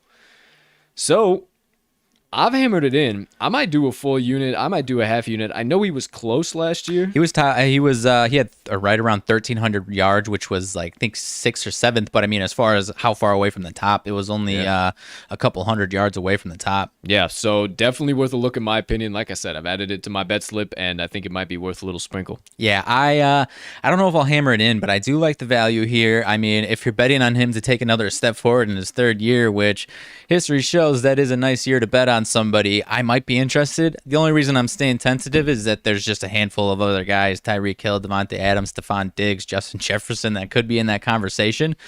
I do like the value, though. I'm not saying stay away. I might be talked into it, but I'm not hammered in quite yet here. All right. Well, I once again am kind of a little bit differing with you, but a little bit on the same page too. Like it could definitely the path is there. The path is certainly there, and I'm definitely a little bit higher on it than you are. So either way, I think I might be talked into it. I'm not gonna lie. Either way, definitely might be worth a little bit of a look there for Mr. Metcalf. Most receiving yards at plus 1,300. That all being said, that is about all the value we got, value we located, value we found, what we're thinking week by week, everything in between, the entire betting preview segment of episode number 116. It's time to wrap things up with the 4th and final segment here for the Seahawks. Then we'll talk some nonsense, some college football, everything else, give you some updates for the rest of the week and next week. Holy cow. 4th and final segment of the day. Our best fantasy advice in what we have coined. Start, stash, or pass. Let's go. Rapid fire. Showtime, partner. Quarterback room. Danger, Russ Wilson. Mr. Unlimited. Are you targeting him in your upcoming draft, or maybe a handcuff of Geno Wilson? And if you do... Say that one again? Or Geno Smith. I apologize. Geno Smith. Are you starting them, stashing them, or are you passing on these two guys altogether in 2021? Yeah, no thanks to Geno Smith. If anything happens to Russ, he ain't worth a damn anyways. Russell Wilson, I would absolutely love to start him. He was Geno Wilson. Yeah, Geno Wilson. QB number 6 in fantasy last year, Russell Wilson. Tailed off as the season went on, kind of like their season did, and his production went because of the way they changed up that offense. So, if they go run heavy like they did at the end of the season, he still has value. I think, typically we always talk about it. We don't take quarterbacks this early, so I certainly am not going to be in the range of taking Russell Wilson as much as I'd like to have him. So start him if I got him, but he's not going to be in my draft range here. I don't know. I don't think he goes off the board too early this year. No? I think you're overvaluing that on that end of the aspect. Even the last 5 years, I've been able to get my hands on him more times often than not, and especially with my quarterback draft strategy. Okay. So I think he's going to fall a little bit, especially with how last season ended. Some of the smaller quarterback point totals, fantasy-wise, they lean a little bit more run-heavy. I think he falls a little bit more than what we're expecting, and I think he can definitely be a solid QB1 option for the price that you're going to get him at. So I will definitely start him, and then same here with Geno Smith. He is not worth a plugged nickel when it comes to fantasy, so leave him on the waiver wire. Running backs, Chris Carson and Rashad Penny. Are you starting, stashing, or passing altogether? I'll take Penny as a handcuff because whoever is the bulk carries in this offense for the running back is going to have some value. So if anything happens to Carson, Penny's got some value. Chris Carson, I will absolutely take. He ended up number 19 running back in fantasy, but that's because he missed a handful of games. He had a 15.7 average when he was in there. Pretty damn solid. Low-end RB1, high-end RB2 for me, so I would absolutely start him. Not sure exactly where he's going in drafts, but I most definitely would take him if I can get him. Same here. I would put Carson in the RB1 tier. I definitely think he has that RB1 production all year long. I was kind of leaning a little bit more to the RB2. He's a very, very, very solid RB2. I just think maybe sometimes he just doesn't get the production to have enough for RB1. Right. And there's only a few younger guys, when you really think about it, that are kind of creeping up a little bit ahead of him. Yeah, so I would say hell of an RB2. Hell yeah. And hell of an RB2. And if you get him as your RB1, hopefully you got some be sick very, very, very careful with who you take for your RB2. Yeah. Do not fuck yourself, right. Please. Hopefully you're stacked at receiver is kind of where I'm thinking. Yeah. But that being said, I hope so. If you are targeting the Seattle running back room, please be either tentative or hefty in wide receivers before you make a move there. Speaking of wide receivers, how about the wide receiver room in Seattle? DK Metcalf, Tyler Lockett, D. Eskridge. We'll save the other two guys because I don't think they have much fantasy value. No. Are you starting, stashing, or passing altogether? I'll start with Eskridge. I'm going to red flag him. If it's Dynasty, I would take him. And the reason I'm red flagging him and not taking him, the last couple of years with this current group of guys, Metcalf and Lockett, their number 3 receiver last year was David Moore. He had 35 catches, 417 yards. That was their number 3 receiver. 2019 was even worse for whoever their number 3 was. So I think Eskridge might be right around there, but like we said, we don't really know how he's going to be used, so red flagging him, but I'm not wasting a draft spot. I'm in a redraft this year. I would have to agree with you on that. Pretty much same for me. DK Metcalf solidifies himself as RB1, no question, or RB1, wide receiver 1, no question in my mind. Lockett, definitely wide receiver 2 with that wide receiver 1 breakout from week to week. You just don't know if he's actually going to get that deep bomb touchdown or if it's just going to be 6 receptions for 42 yards. Yeah. More often than not, it's the latter, but you definitely like to have him as a wide receiver 2 or wide receiver 3 with the production he can have. And then also D. Eskridge, I'm going to pass on him here for 2021 just because I don't know how much work he actually does get, or if he does get work, if he's just going to kind of be a decoy to help Lockett and Metcalf get a lot more production. So I, too, will stay away from him. Maybe dynasty purposes late round, but definitely worth a red flag. Well, you got something to get out there. What do you got? I skipped over Metcalf and Lockett in my opinions on those guys, so okay. I'm a little higher. They were number 7 and number 8 receivers last year. I mean, you talk about it, especially not having the same 2 guys on the same team. I'm not saying to do that, but these 2 guys might actually be the 2 in the entire league that you could find yourself in that situation, and you might be okay with that.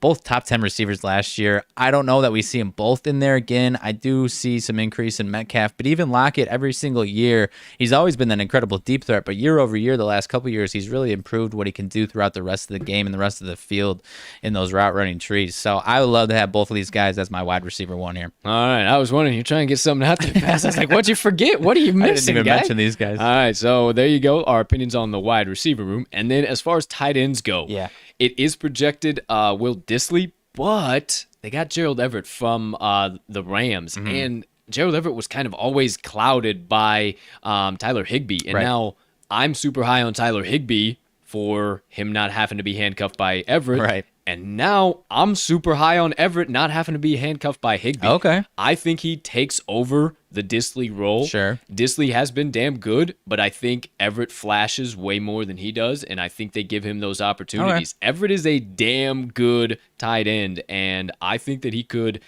easily be, we always talk about those top 10 guys, then the upper echelon right after those, about the next 10, 20 guys there. And I think Gerald Everett firmly plants himself in there this season. I think he's worth a pickup for sure. Later on in the rounds, you're still needing a tight end. I would not be upset with Gerald Everett at all.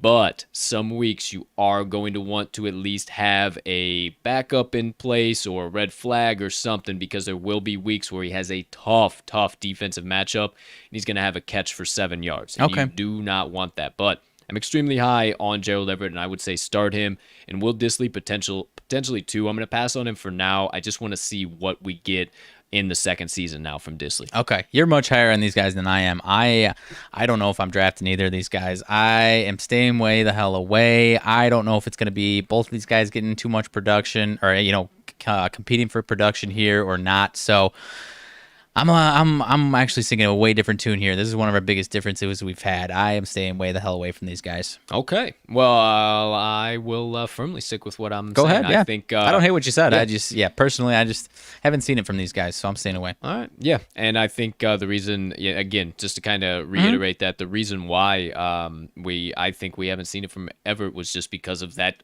overhanging cloud. But then again, kind of to go with your point as well, maybe now Disley kind of becomes his next overhanging cloud. So maybe it is worth a complete stay away altogether.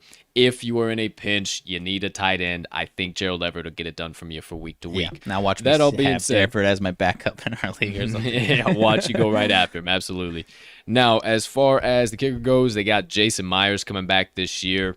If I do so vaguely remember, he's definitely good enough for the top 15, top 20, maybe even way better than that.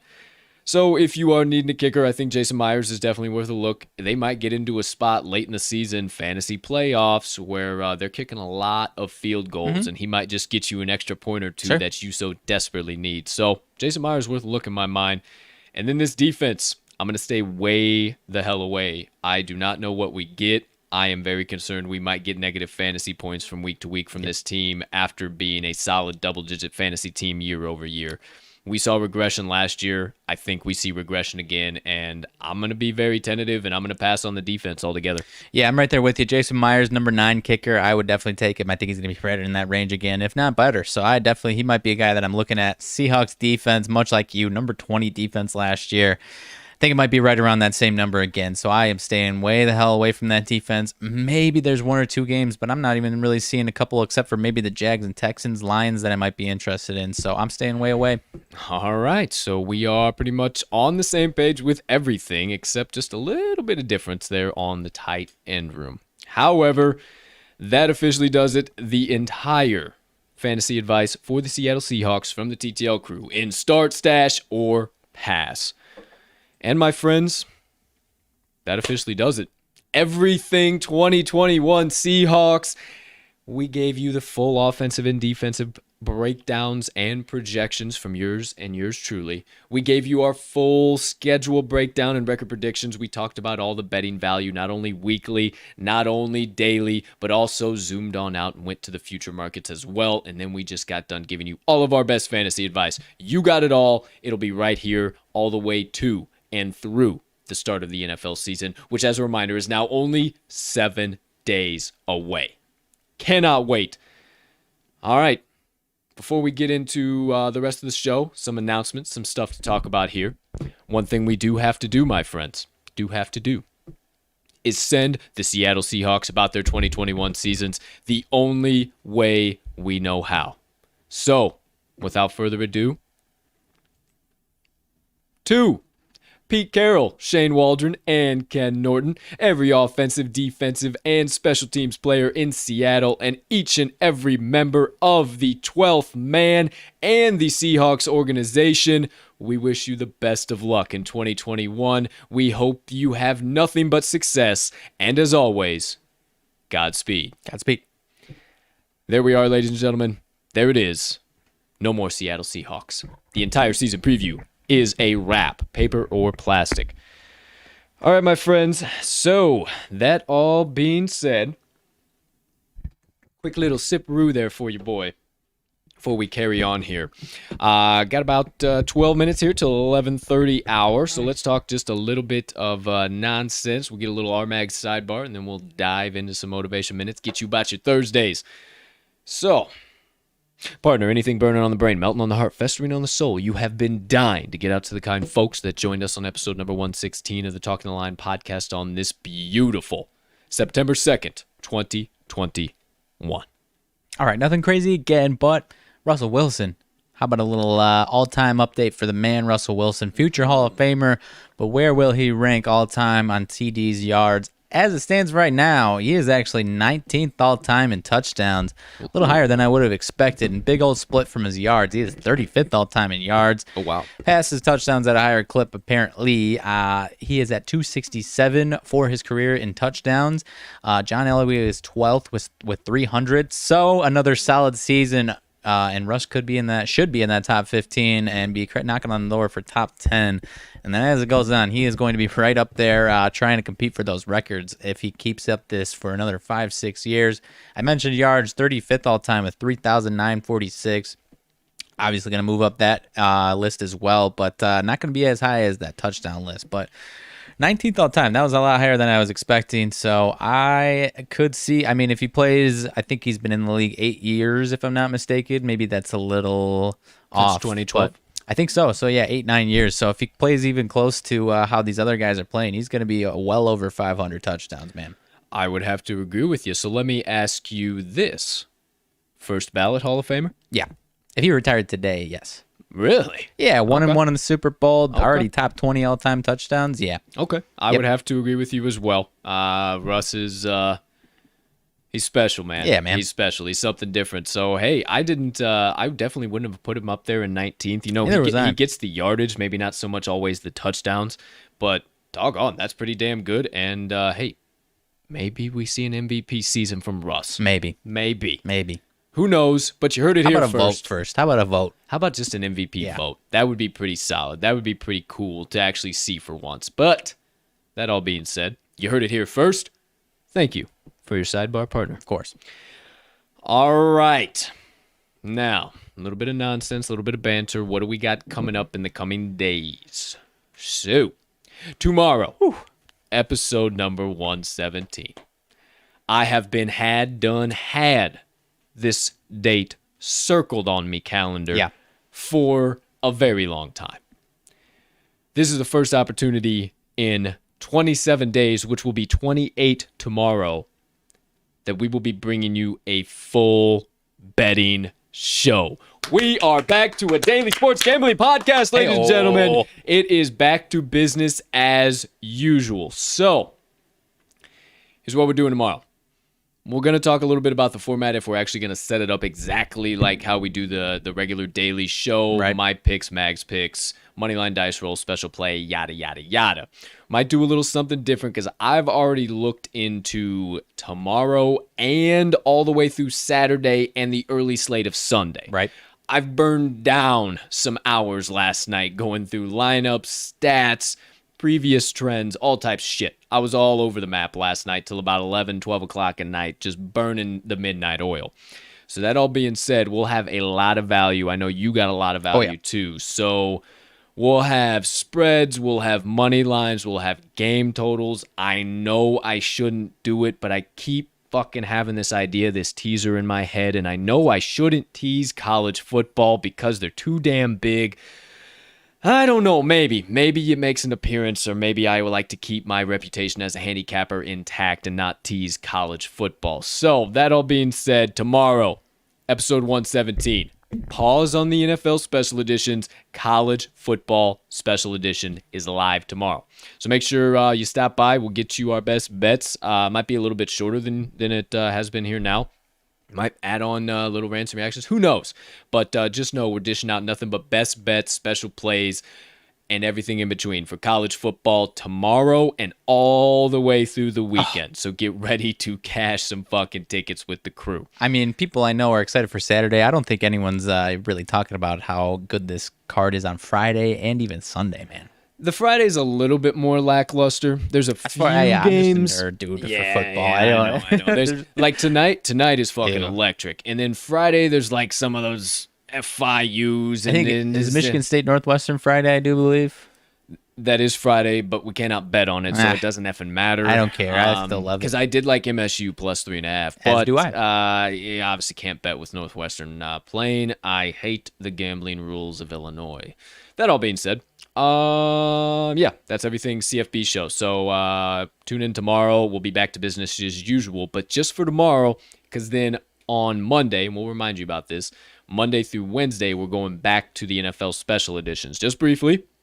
Not a whole much more. Only 3 more remaining. After today, we got 3 left, boys and girls. Holy shit. Can you believe how fast that flew? Can you believe? You remember when we just started this shindig with the Arizona Cardinals? Can you believe that? And then we just wrapped up the Seahawks. Sheesh. How about that? This kind of all just came full circle as I'm talking about everything that's about to roll out with a bird and a bird. How about that? There you go. So, Monday, we will be kicking things off with, I believe that is Tampa. The Tampa Bay Buccaneers, and then we will go into the Tennessee Titans, and then close it all out with the Washington football team. Damn, I didn't even look. That was just alphabetical. Who the hell have we not done? So those will be the 3 final teams. Obviously, Washington football team, final NFL special edition on Wednesday, September the 8th. But Wednesday, September the 8th has a little bit something else. It sure does. entailed with it now. One thing I would tell you is that as I try and fix the old headphones here, all types of every which direction. So on September the 8th, we are releasing our new show, Wise Words.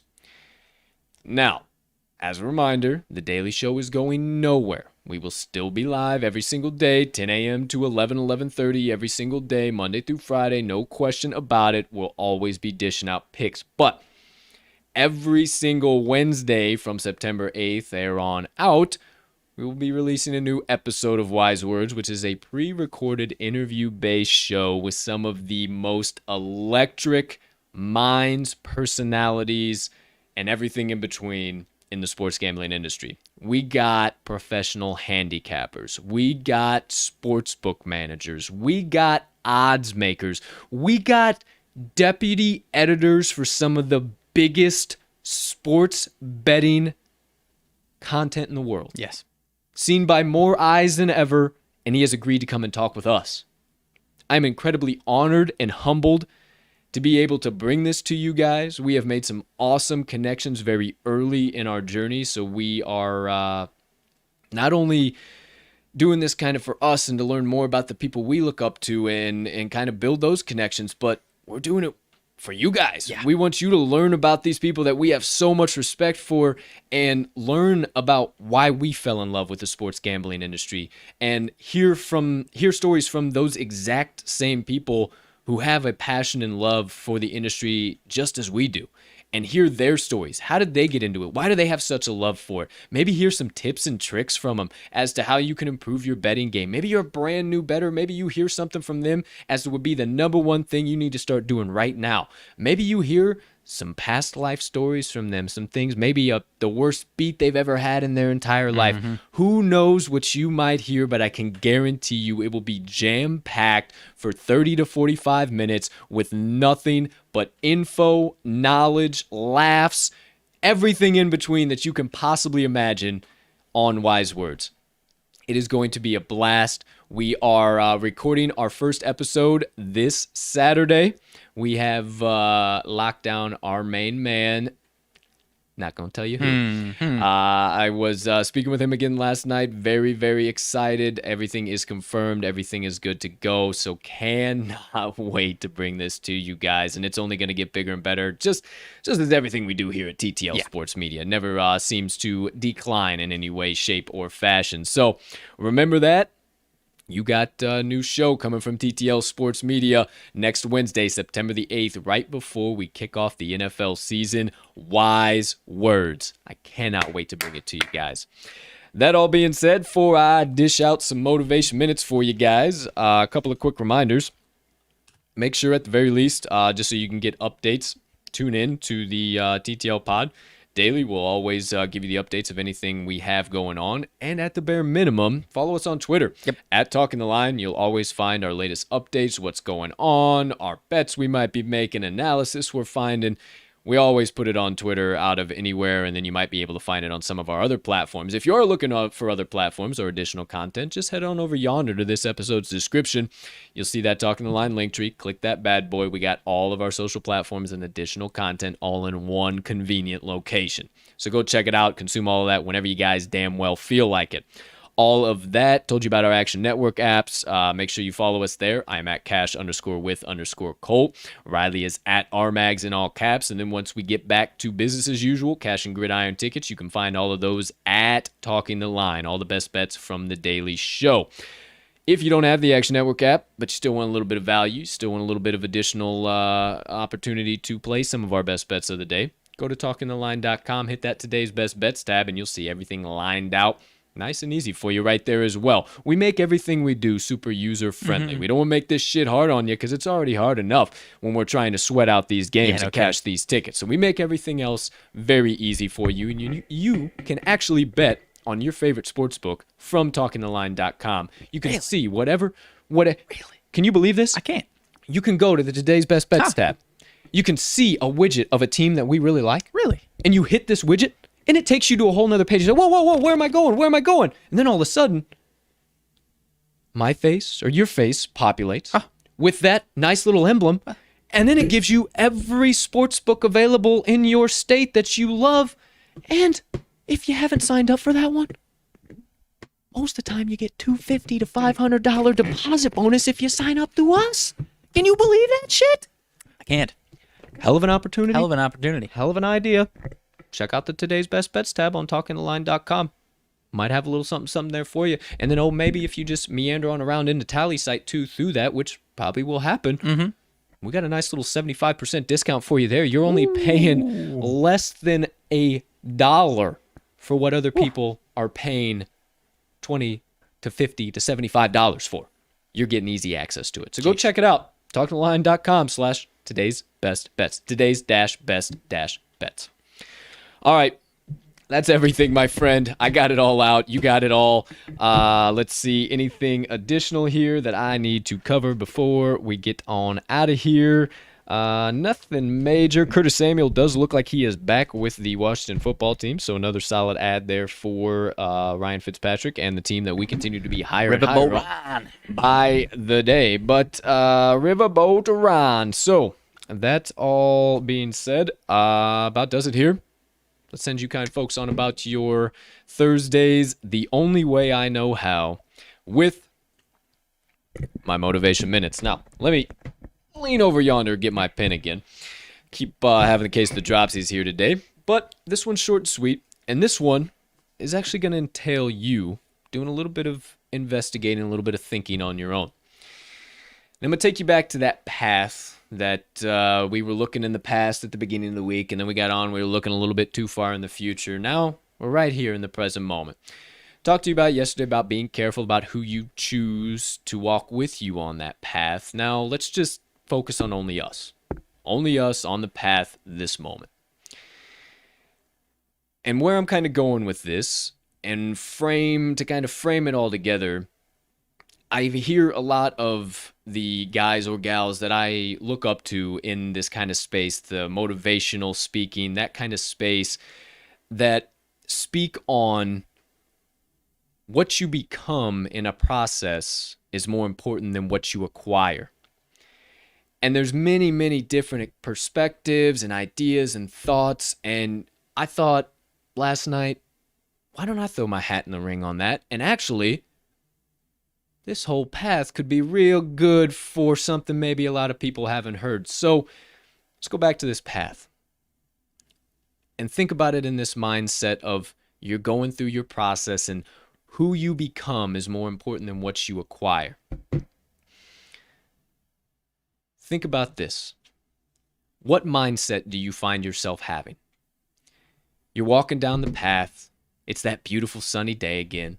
The birds are chirping. You got a nice smooth wind on the skin. Not too hot, not too cool. You look and there's some beautiful flowers, some roses, some tulips, some daffodils. And you think to yourself, boy, I can't wait to pick every single one of these and go tell everybody how beautiful I am and how good I am for me picking them. Are you so fast to grab all of those roses and go show everybody that you were able to pick every rose on your path? Or, as you're walking down your path and you take note of that rose, do you take note in your mind of, wow, I didn't used to view that in that perspective. Wow, I didn't used to take the time for that. Whoa, this really means a lot. Hey, have you seen this before? Have you learned about this before? I just found this out and I think it could be really valuable to you. Not, you see what I've done? I've done all of this. This is so great. I'm so great. Where do you fall? Where do you find yourself there? And that's kind of my perspective on this whole, what you become in a process is more important than what you acquire. As you go down that path and you continue to walk that hard process without looking too far back in the past and trying to see if those previous rocks can still trip you up or not, or looking too far in the future and making a rock look like a boulder when it's really going to be nothing when you eventually get to it. When you're right here and now and you focus on whatever process you're in, and your main determination is what you acquire, your mindset, your ability to persevere, your ability to face an adversity and know that, shit, I don't have the answers, but I'm going to figure this out one way or another. As those start to build, your perspective on those roses gets stronger. Your perspective on the things that mean the most and what you're acquiring in your life gets stronger. You stop worrying about those things in the future. And maybe that might be a boulder right now, and I see it and I'm aware of it. But I'm not going to let it worry me right now because I'm too concerned about trying to figure out how these roses can add to my life. Not acquiring them, not gaining them, not showing them off to everybody, the cars, the clothes, the money, whatever. But what do those things add to my life, and how can I add to the lives of others because of those things? And that's my thought on those. On the quote, what you become is more important than what you acquire. And obviously there's many different perspectives, but I kind of wanted to give that one to you guys today for a little something to think about. And I told you I'd leave it a little open-ended, kind of let you spin down there, kind of hit some rabbit holes of your own, because I think that's very important with this one. It's very, very important to remember that what you're becoming because of an adversity, because of a process, because of a situation is so much more important than what you ever acquire. So much more important. There is no monetary value and no item that you can put a price on that equivalates to mental and spiritual freedom. There's not one. So think about that today. As you kind of think about, you got your mental image now. Now we're in the moment. We're in the present. We're taking stock of the roses, but we're not showing them off to everybody, how good we are that we picked them, and we're the best because we know how to pick the roses and the daffodils and everything the better than everybody else. But how can I use this rose and what I've acquired because of it internally to help others see that rose in the same perspective that I do? I'll leave you with that. I know it's a little bit deeper than usual, and I know you might have some rabbit holes going on right now, but that's very important for this one. So remember, who you become is much more important than what you acquire. And that does it for my motivation minutes of the day. Good stuff, man. Yeah, like you said, I think that's more of a person-to-person basis, totally different examples for every single person. So, yeah, not really too much I can add because, what I have in my head about it is going to be totally different from you and whatever our listeners is doing in their heads as well. Absolutely. So I like to drop those rabbit holes every once in a while. Give you kind of a challenge. How can I apply that in my life? How can I think about this in the certain process or the certain thing that I'm doing? Or, oh shit, maybe Colt just called me out on the carpet. I need to correct how I'm coming. I got to get a few things set, and that's okay. That's all right. You got time. You can always hit that reset button. It ain't no big thing. I ain't judging you. I'm human too. I put my legs in my pants one at a time in the morning just like you do. So I rarely have a leg to stand on in a lot of things. But what I will tell you, never claim to be a schwarmy, whatever you want to call it. I never claim to be a genius, but what I do know is some of these things and these thoughts and perspectives have helped me survive this thing we call life, and I will continue to deliver them in my motivation minutes. So I hope you enjoy them. I appreciate each and every one of you. It seems like somebody new by the day reaches out and say, hey man, thank you for those motivation minutes, or I really enjoy your minute section. I didn't know you did those before. I'm going to keep doing them. They're going to keep coming. And thank you so much for the kind words. I do this for you guys. I want you guys to get on this same wavelength and frequency that I'm operating on. Because if we're always on that, and Mags is coming here with me, boys and girls, we're operating and we're going. And I'm telling you, if we can all be on that same frequency, we are going to bust down some doors. You best believe me. So hop on the rocket ship. We ain't quite left orbit yet. Orbit is right in sight, but we still got seats on the rocket ship. So if you're trying to stick around, strap in, because we're going to the damn moon. But that all being said, that does it officially. My motivation minutes, everything in between. Let's send you guys on about your Thursdays the only way we know how. As per usual, ladies and gentlemen, degenerates, gamblers, Seattle Seahawks fans, the 12th man, fans of the NFL Shield, NFL bettors, fantasy football players, anybody I might have left out who stopped by episode number 116, far and wide, from myself and Mags. Thank you so much for choosing to stop by episode 116 of the Talking the Line podcast. We cannot tell you how much we appreciate it when you guys do. From the bottom of our hearts, thank you so much for all of your support and following. We are only going to continue to keep making this bigger and better for each and every one of you. And before you know it, we will be cashing gridiron tickets. We know that's always the most important thing why you come around. You're trying to make some extra scratch, extra dough. That's why we're in this racket anyway.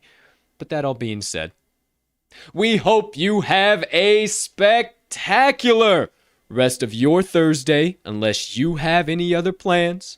Make sure you check out those best bets of the day so you can meet us at the pay window tonight and soon say yourself, let's cash some tickets.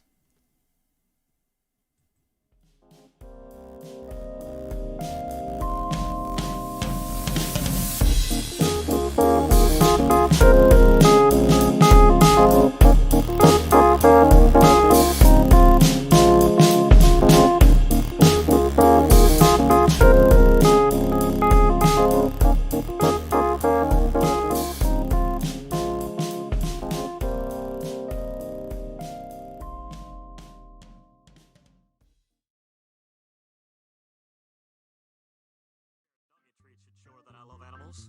Chicks dig that.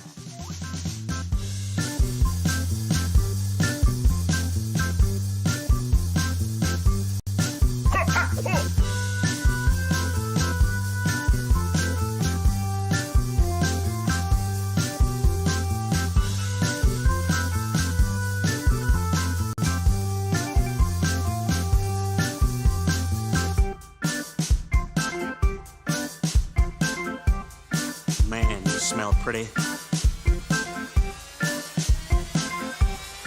Ever seen guns like these before?